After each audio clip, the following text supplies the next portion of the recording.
Hello everyone, today I'm here to film an updated favorite contemporaries video. I realized that I haven't done this video in like a year and a half. What? If you don't know, I love contemporary books. It's one of my favorite genres within YA. I just read a ton of it, and I have a lot of contemporary favorites. So I've done a lot of favorite contemporary videos in the past. So these books I'm going to talk about today have been published recently within this last couple of years. So in case you're wondering why I'm not talking about our particular book, more chances than not, it is actually in one of my previous updated favorite contemporary videos, which I will link all of my previous favorites down below for you to see. But like I said, I'm trying to keep these videos recently published ones that I've recently read. So like I said, these 10 that I'm going to talk about today, that's right, there's 10, have come out within the last couple of years. So without further ado, let's get into my updated favorite contemporaries, because there's a lot. The first one I want to talk about actually is probably my oldest one, publication year. This one came out last year around fall, I want to say, and that is The Sun Is Also a Star by Nicola Yoon. I love this book. I recommend you listen to this book, honestly. The audiobook is amazing. This book is all about Natasha and Daniel, and this book takes place within a day. Like, I want to say like even 12 hours, honestly. Natasha's family is actually getting deported back to Jamaica because they've been living in New York illegally through their whole lives. And basically one day, Natasha by fate meets Daniel. It's all about Natasha and Daniel. Natasha and Daniel are very, very different from each other. Natasha believes in science and doesn't believe in fate and love. And Daniel believes in love at first sight and believes in fate and believes in poetry. So these two cannot be more different, honestly. So this book takes place within 12 hours. It's about the relationship, about them falling in love. It's also about so many more important things, about immigration, about deportation, about just, you know, family life. It's so good. I highly recommend it. It's just adorable. It makes you think. It's just one of my favorite contemporary books of all time. Like, I love this book. Nicola Yoon has also written Everything, which I'm sure you've heard about. A lot of people have. It has its own movie. I much prefer this one over that one. I just found the characters to be more fleshed out. I found the romance to be so much more like romancy. I love the topics more in this one. Have I not gushed about it enough? I love this book. Next, I want to talk about P.S. I Like You by Casey West. This is my favorite Casey West book, and I have read all of her contemporary books, and this still stands the test of time that it's my favorite. It's all about a girl named Lily, and one day she kind of spaces out in class, writes her favorite song lyrics from her favorite band on the desk, and next day she comes back to her desk and finds that somebody else has continued on with the song. So what starts from there is a pen pal situation, and, you know, them writing each other and then maybe have feeling for each other, but also Lily does not know who she's talking to, and vice versa. So it's got the You've Got Mail vibe to it, and again, adorableness. All of these books I'm talking about today are just chock full of adorableness. Count how many times I say that. But I found this to be so cute. It's my favorite Casey West book.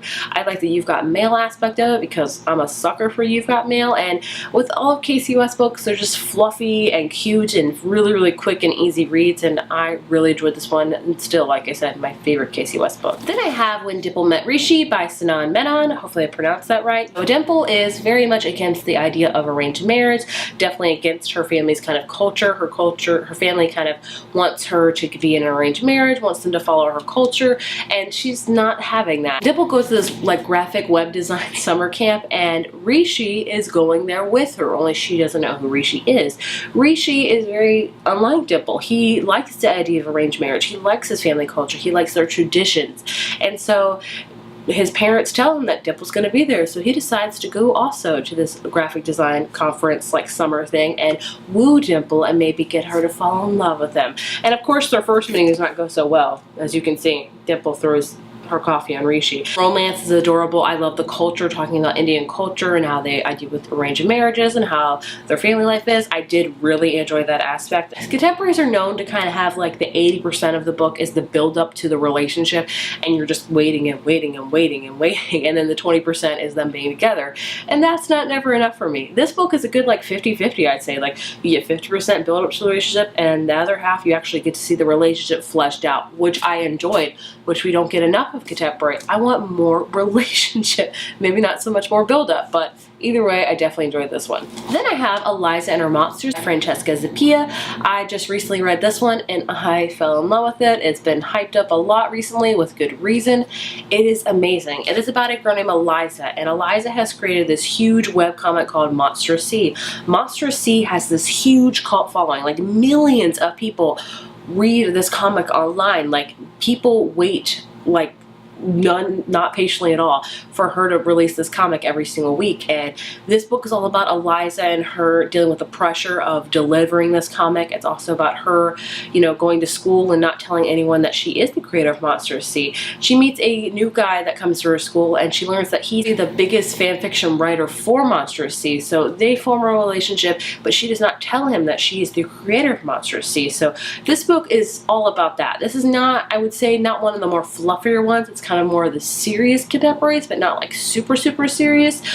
It's about her mental health, her dealing with her anxiety, also about her like keeping her identity away from people because of being the creator of Monster C. But I'd say if you are a geek or like a geek lover at heart, you will love this book. It was so adorable. It made me geek out so hard, as weird as that sounds, but I really enjoyed watching Eliza's journey and also her developing and writing this Monster C, because you get little snippets in here of Monster C in it. So I would highly recommend this book. I really enjoyed it. One of my favorite contemporaries throughout the whole year. I thought it was amazing. One of my favorite contemporaries of the year is Shuffle Reboot by Jen Klein. This came out last year, but I'm just now getting around to reading it this year. I love this book. This is another one of those kind of cute fluffy books that I just eat up. This is all about Oliver and June. Oliver's the jock in high school. He's very popular. Everybody likes him. And June's very different from that. She does not understand what the big deal of high school is. She thinks it's pointless. She thinks it's just another check mark to get off her list. She'd much rather go to college, and that's when real life really begins. Oliver and June's moms are best friends, and they both kind of live out in the country away from school, so their moms have hatched a plan for Oliver to pick up June every day on the way to school, and they're not really friends, but throughout the course of the whole school year, they become friends and maybe more, and it's all about their relationship and opening up to different things. Maybe June can open up to realizing high school is much more of a bigger deal than she thought it was. Like I said, this is a cute, fluffy one, and definitely talks a lot about music because they make these playlists in the car, and it's just downright adorable. This is one of those contemporaries, like I said, where you have 80% of the build-up and 20% of the resolve, which is kind of a bummer, but it was still such a really adorable book. Next up, we have Geekerella by Ashley Poston. Another, all these books I just really love. This is a Cinderella retelling, but set in modern times. Elle lives with her stepmother and stepsisters. Like I said, Cinderella. And she is a big fan of Starfield. Starfield is how her and her dad have bonded. They have just really loved Starfield, and she continues on with that. So when news breaks out that they're making a Starfield movie, she gets very excited for it. But then when they release the news that Darian Freeman is going to be Prince Charmander in Starfield, she gets very upset, and she writes this blog to vent her feelings. Two different perspectives in this book. You get Elle's point of view, and you also get Darian, the actor's point of view, stepping into this coveted role of Prince Charmander that everybody loves, and he's very nervous to fill these shoes in. On a side note, Elle's dad has created the Starfield convention that's been going on every single year for years and years, even after he's passed, and Darren, the actor, is actually planning to go to the Starfield convention, and he texts Elle's dad, who he thinks is Elle's dad, but Elle obviously has his phone, about the convention, and obviously they start talking from there, and they don't know who each other is. You know, she doesn't know she's texting the actor who she's kind of slammed on her blog about being Prince Charmander, and he doesn't know that he's talking to the girl that slammed him. So it's, you know, you can guess what happens. It's a Cinderella retelling, obviously, and this was definitely a surprise book for me this year. I kind of went into it thinking it'll be okay, and I came out really loving it. It is just all the adorableness. Told you I was going to say that word a lot. I found this to be one of my favorite retellings of all time of Cinderella. It's just cute, it's fluffy, it's romantic, it's got the geek thing going on with it with Starfield. I really love that aspect of it. It was like I was reading about myself. It was really adorable. Next up is The Names They Gave Us by Emery Lord. Like I said, a lot of these are cute and fluffy contemporaries. This is one of those hard-hitting series contemporaries that will make you cry, probably, because it made me cry. It's all about Lucy Hanson, who everything's going right for her while she's about to go into her senior senior year. She's becoming swim team captain. She has a great boyfriend.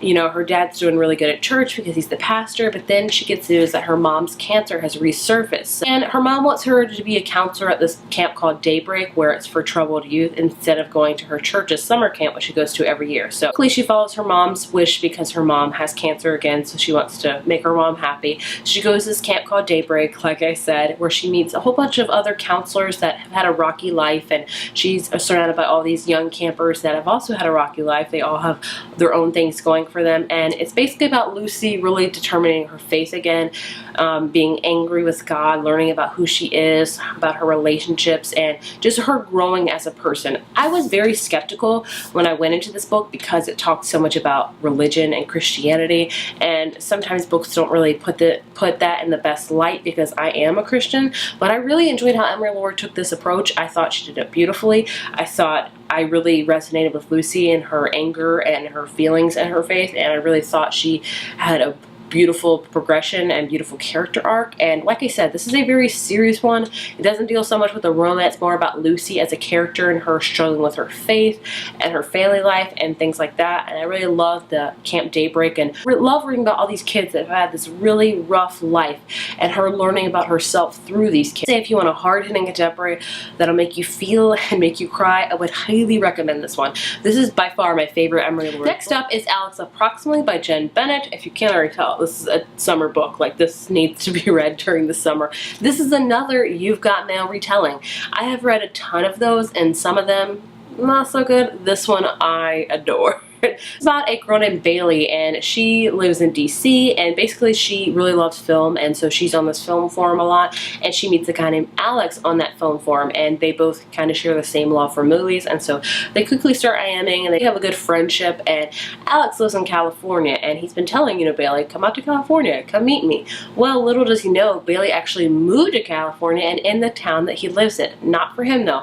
Her dad actually lives there, so she decides not to tell Alex that she has moved out there, and kind of find him on her own and see if he's like really who he says he is, and see if they really have a good relationship or if it just was all online. She meets another guy at work that's a security guard named Porter, and they don't like each other at first, but then they find out they do like each other and get in a relationship. But Bailey's still feeling conflicted because she thinks she still has feelings for Alex, the film forum guy. Little does she know that Porter is actually Alex, if you get what I'm saying. And little does Porter know that who he's talking to is Bailey, the girl he's been talking to online. So there's You've Got Mail saying they're in a relationship, but they don't know who each other is. They don't know that they really know each other online, if that makes sense. This was such a cute book. Like I said, it's definitely a summery book because it takes place in California, talks a lot about surfing, and it's just all around adorable. Oh, I really enjoyed this one. One of my favorite contemporaries. The next book I want to talk about is The Upside of Unrequited by Becky Albertalli. I like this book as well. I will say I didn't love it as much as everybody else loved it, I think, but I really enjoyed it. This is all about a girl named Molly who has had a lot of unrequited crushes in her life, and she decides to take this summer, kind of the bull by his horns and decide to kiss a guy that her sister's kind of friends with. And then she meets a guy named Will who she works with, and Will is not the kind of guy she's usually attracted to. He's a token lover. He goes to Ren fairs, and she finds herself quickly falling in love with him a lot. This book is basically all about Molly and learning who she is and what she likes and coming out of her shell. It's also a great diverse read. This has a ton of different sexualities in this book. It has a lot of mixed families in it. I really enjoyed this book for that manner.